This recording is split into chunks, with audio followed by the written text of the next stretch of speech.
juicing with the Headhunter for the build. Changed my armor a little bit and got a Headhunter just for clearing. It's a triple beyond map, super juiced.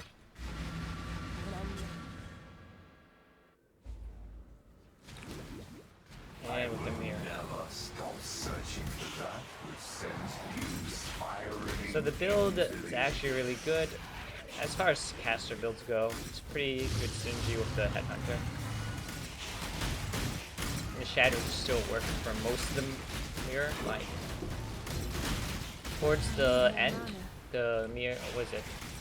The damage does from the shatters is a little bit low, but it should be fine for most of the map, honestly.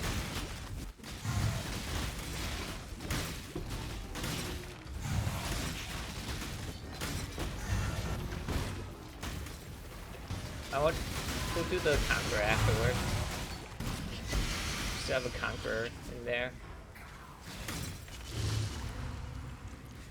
Full clear, didn't miss anything. Couple of stragglers.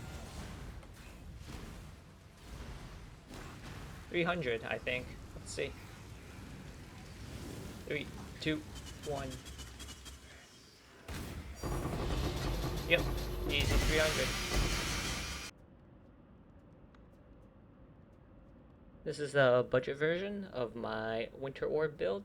This is around 10x spent. Show you an example map really quickly.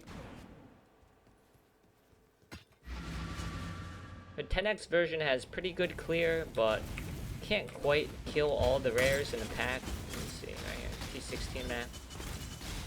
The rares do take a little bit to kill. You can see the Herald of Ice Shatters they're decent.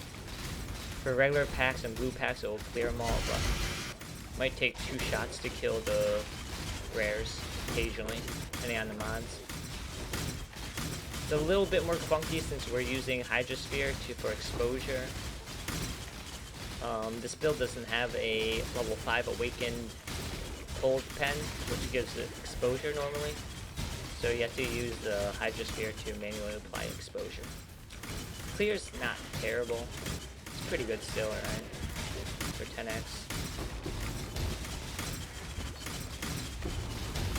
But if you get a couple tank mods, it could be a bit annoying to clear.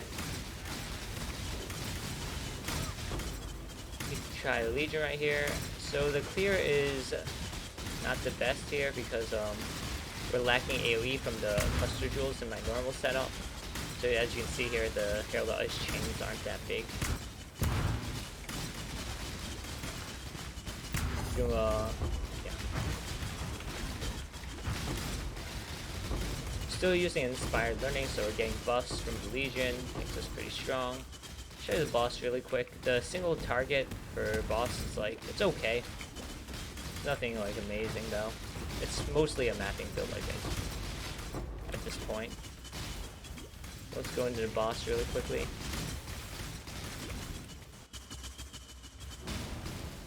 Hydrosphere, top of the Zealotry. The damage is okay.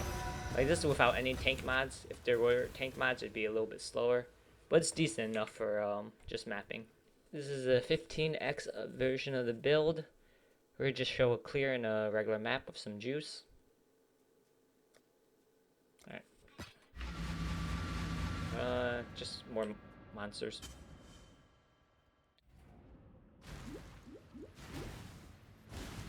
The clear feels pretty good at the 15x version, a lot better than 10x version, honestly. We'll come back to the harvest in a bit, but you can see we're just killing everything. One Herald of Ice Shatter. A lot more consistent than the 10x version, where some of the rares took like multiple shots to kill, and the Herald of Ice Shatter was a lot smaller as far as area. Especially in Legion, you can tell like how much easier it is to like shatter them. So this is the 15x build currently. We're testing out the single target damage.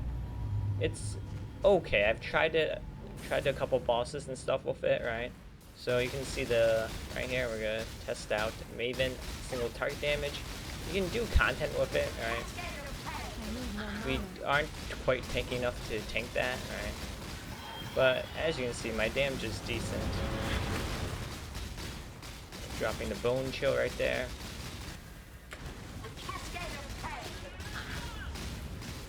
It's decent. Like, you can do a lot of endgame content with it. Probably pumping like around 1.5 million Schaefer DPS at this moment.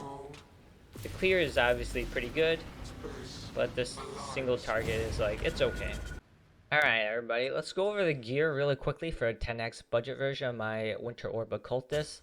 So for our weapons, we are using double void batteries. You want to look for good cast speed and global critical strike chance. You just balance that with how much money you have. It should be very cheap to get started. As far as our amulet goes, we are using the Badge of the Brotherhood to make our power charges equivalent to our frenzy charges. That's how we get 10 frenzy charges on this build. The only two mods up top are the ones we care about. You ideally want 10% increased effect of elusive and 10% cooldown recovery per frenzy. The bottom two mods don't really matter. And we're also anointing infused for extra power charge. For my helmet, we are using a Blizzard Crown with +1 max power charges. I just alteration rolled this. You could use this helmet, or you could use as alternative the Gull with the Winter Orb +2 charges enchant. I didn't want to use the Gull because that forces you to use the Shrine buffs on the Atlas tree to really maximize that playstyle. So I went for the Blizzard Crown. You can get really unlucky with alterations. It took me around 2,000 to hit the +1 power charge. You can see the helmet's just +1 power charge and then crafted life basically. But it should take on average 500 or 5 to 700. But if you don't want to do that, just buy any +1 max power charge helmet in the market. It doesn't really matter. Just try to get armor base actually, ideally. Armor base with life, and you could use that instead of Blizzard Crown. So for the ring here, we are just using a 70 life and some res rings, basically. Just 70 life and some res. So the ring on the right side is just life and frostbite on hit, which is very important for damage. We also have the -3 channeling mana cost. You're gonna need at least one craft so that Winter Orb doesn't use too much mana, so have at least one open prefix on one of your rings. So for our chest, I opted for a synthesized Frenzy on Hit implicit chest. You can buy the base for very cheap. It's probably like 10-20 chaos. The only cost is 6 Linket, which is around 3x to 6 Linket guaranteed. Or you could just roll the fusings yourself. And then you just roll it for life resistance. We hit suppression over here, but life resist, and you are crafting life as extra ES for more tank at the very end with an open prefix. You just need the Frenzy on Hit. You could also get Frenzy on Hit on a Redeemer chest if the other mods are good. It should roll on suffix, and then if you can find a chest with like high life resistance, you can just craft that instead. So those are two options for the chest. For the gloves, we are using Incursion mod on the suffix. That gives us increased damage against chilled enemies. We always chill when we hit, so that's always up against bosses and your tanky rares. It also gives you T1 resistance for cold. You just want 3 good suffixes. And then for the prefixes, you can just craft them with the new Eldritch currency. You can just annul if there's bad prefixes. You can do whatever you want. It's very easy to craft the good prefixes. We could actually slam on with the Exalted Eldritch currency extra prefix here. I forgot to slam one on. Just something random. Could be more armor or hybrid life. But it's really easy to craft. Just look for 3 good suffixes and then craft from there with the Eldritch currencies. So for our implicits, we are using Cold Leeched as life for our leech, and 15% unnerve on hit for the other Searing Exarch implicit. You can use the lowest tier ones because it doesn't really matter. Higher tier just increases the leech a little bit higher, and then the Searing Exarch, higher tier currency, just increases the chance for unnerve. Even the lowest tier one is fine here. For our belt, we are using just a life resist belt. It's just life and resist, Stygian. And for our boots, we prioritize elusive on critical with movement speed and life. These are very easy to craft with just death fossils that force crit. The only mod on boots that is critical is the elusive on crit. You can either craft them with the fossils, or you can try to craft it with harvest critical rerolls. Shouldn't take too long to get a decent pair. So this is just for elusive. This elusive gives us quite a bit of tank and just makes us clear a lot faster. So for the flask, we have a life flask, we have a quartz flask for phasing. We are using a rot gut to generate our onslaught, at least for mapping. So when you get 10 frenzies and you press this, you'll get 30 seconds worth of onslaught, because it's very hard to fit in onslaught. So we just opted for this flask to provide the onslaught for mapping and even for bossing. Once you get the frenzies up, if you press it once, you get 30 seconds of onslaught. We are using a granite flask for a tank, and then finally we are using a dying sun as our last flask. Everything total here, including my jewels and the basic setup, is just 10 exalts, so you can get started at that price about. Alright, let's go over the skill gems really quickly. We have Flame Dash as our main movement skill. For our Herald of Ice, we have Ice Bite support for a little better clear and chain. As far as our other weapon slot, we have Cast when damage taken and Vol Molten Shell and Defiant Spanner. In our helmet, we have Arcane Surge, linked to Hydrosphere for our exposure, Unbound Ailments, and Bone Chill for a little bit extra damage. In our boots, we have Divine Blessing, Life Tap, Zealotry, and Increased Duration. This allows us to have an extra Zealotry aura that lasts around 22 seconds for extra damage. And then in our gloves, we are using Determination with Enduring Cry, and Hatred, and Sniper's Mark. For the main 6th link, we are using Winter Orb with Inspiration to lower our mana cost, increase crit strikes because our crit chance is fairly low. We need the base crit 2%. We are using Powered Charge on criticals since it's a very strong damage link. We get 40% more damage with this. And we are using GMP for the shotgunning. And finally, Awakened Cold Penetration for single target damage. So for the 15x step, the only change is we swap in a level 5 Awakened Cold Pen. This gives us exposure on hit. That means we can swap out the Hydrosphere for a Vortex. Vortex does more damage, so that means a bigger Bone Chill, and it just mechanically it feels a lot better because with this setup you can just put Vortex on walk. That's the only difference. Let's go over the tree really quick for our starter version of the build. We are level 90 at the starter version. We have around 5.1k life. We have about a 935 energy shield, so about 6,000 total between energy shield and life. And we have no evasion really. We have almost 19,000 armor without any flasks. Our resistance is 78, 79, 78. Our chaos res is 29, which is good enough for mapping really.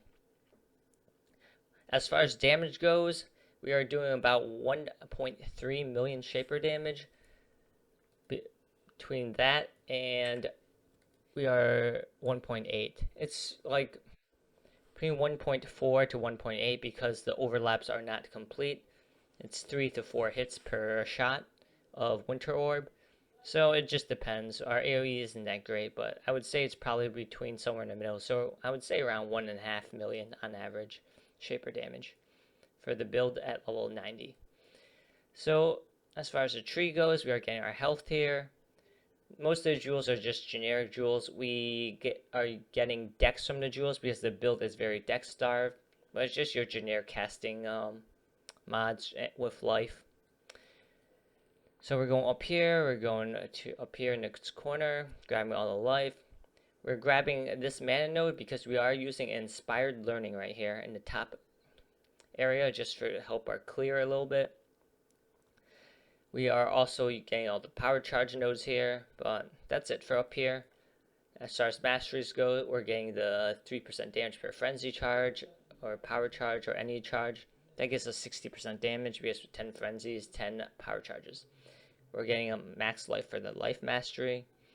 Critical mastery over here is just crit multi against uniques because our damage against single target is not great. It's okay at this level, but I wouldn't boss with this build, right? We're going over here, getting some life. We're grabbing the top side of the tree because we don't need that much reservation. So we're grabbing all these aura nodes. We're getting more aura effect on ourselves. Going down here, going to the left, we're gonna grab increase the effect of non-damaging elements. Just makes our freeze and chill much more effective. Grabbing damage, another jewel. Also grabbing the power charges, grabbing the life, and just all the life and elemental nodes around here. As far as the area next to the Scion area, we are grabbing all the travel nodes, going straight through the Scion life wheel. Down here, grabbing the resistance for our max res. I got corrupted blood for the mastery over here. Then you go down here, grab this second aura node. You're getting the mana reservation, and then you are also getting determination mana reservation for soul steel area. And then you're grabbing all the life nodes up here. And that's basically the tree for the level 90 version. Switching to the 15x version here, there's not too much change. So the tree you notice over here, we used to get this entire area over here. Most of the 5x extra cost goes into the cluster jewel setup. That's almost all the cost for the plus 5x.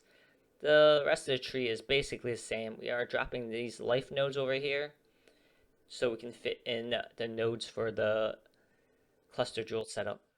So let's go over the cluster jewel setup really quickly. We are using a disorienting display, prismatic heart, and sadist for our large cluster. It's an 8 passive. We aren't using the last passive, disorienting display over here. We are just grabbing 5 points in the front half. This is a pretty effective cluster. It only costs about 1x last I checked, but it should be very cheap. Prismatic Heart is very strong and gives us life and then all elemental resistance. Eventually, you do want to change this build into a melding of flesh build, so this helps counteract a negative 70 res from that unique jewel. But res and decent damage is a pretty good note here. We are using Sadist instead of Blanketed Snow because the Blanketed Snow cluster that you see in the min-max build is about 20x for that. This one's only 1 to 2x, so it's much cheaper. So Sadist gives you 15% damage when you chill, which we always do, and 20% damage if we ignite, which is very easy because we can add a Abyss Jewel with flat fire. You can see right here, I have Abyss Jewel with flat fire damage. If you get a little flat fire damage, that means you ignite. When you crit, since you ignite, that's 35% elemental damage from that one node, which is pretty good. And then for our medium clusters, we are aiming for Towering Threat and Vast Power. Between these two clusters, we are getting 40% area. You can see our overlap for Winter Orb is now 24 AoE, which makes our single target much higher since you get higher overlap. And this one also adds 20% damage and 10% area and 8 life for the other node. We are using the same cluster for both mediums. We are able to add a Watcher's Eye. We tried to get Hatred Pen because the single target is a bit lacking against big beefy rares slash bosses, right? This is pretty cheap. I think I bought this for like 60 chaos. And then we bought just another jewel right here, life, whatever you can get, basically, whatever you need, resistance or damage. So that costs about 3x total, 1x for the large cluster, and then 1x each for the medium clusters. So the build costs a little bit more because of this. This is 60x or 60 chaos. Then the jewels were like a bit more, I don't know, 10, 20 chaos for the basic jewels that you need, basically, right? And the other main difference for the 15x version is, for the 15x version, we are dropping Hydrosphere. We are adding Vortex. Vortex is just the playstyle mechanically feels much better because you can just put it on walk. And to take care of our exposure that we were using a Hydrosphere for before, we are buying a level 5 Awakened Pen. A level 5 Awakened Pen has 10% chance to expose on hit. And since the Winter Orb shotguns, it should be very easy to get full exposure on bosses or anything tanky. So that's about 1x for the level 5 version. So between that, the 3x and the 3 clusters, then a little bit extra for the Watcher's Eye, and then for a couple jewels, one right here. That is about 5x more for this setup, and that's the main difference. Everything else is the same. The tree's a little bit different, like I removed this area and this area, but everything else between the 10x and 15x version is exactly the same. This section is for the min-max version of this build and how to make all the items for it. So for the wand, we are using a void battery, so you just buy the best stats you could find as far as cast speed and crit chance. You want the enchant for elemental damage per quality, and then you finally want to double corrupt it. There are 2 corruptions we're looking for. We are looking for area of effect, and we are also looking for a damage pen. Both mods would help a little bit for the min-max. So as far as our shield goes, we're really looking for the reduced crit, because that's how we would die, and then higher max res. To craft this shield, you would use a deft fossil and a prismatic if you don't care which res you need. Let's say you didn't pick out Watcher's Eye with a certain purity mod. You can use any max res for the build. So you use a prismatic, it could hit max cold, max lightning, max fire, it doesn't really matter. But in my build, we are already using a purity of ice, Watcher's Eye, so we would have to use a deft fossil plus a frigid fossil. If you want to make it even easier to craft, you would also use a sanctified on top. So you're just looking for the reduced crit, and we're looking for the max cold res. As far as prefixes goes, just life and base armor. Ideally, you do want to open prefix so you can do cold damage as extra chaos, which adds like around 5% extra damage for the build. So for our helmet, we are using a Blizzard Crown. To craft this, you want to alt roll +1 power charge on the helmet. This helmet does not roll above I-83 because there are no plus level watchstones anymore. So you have to do Warlord's Exalt on the helmet base, and then you have to manually roll for +1 power charge.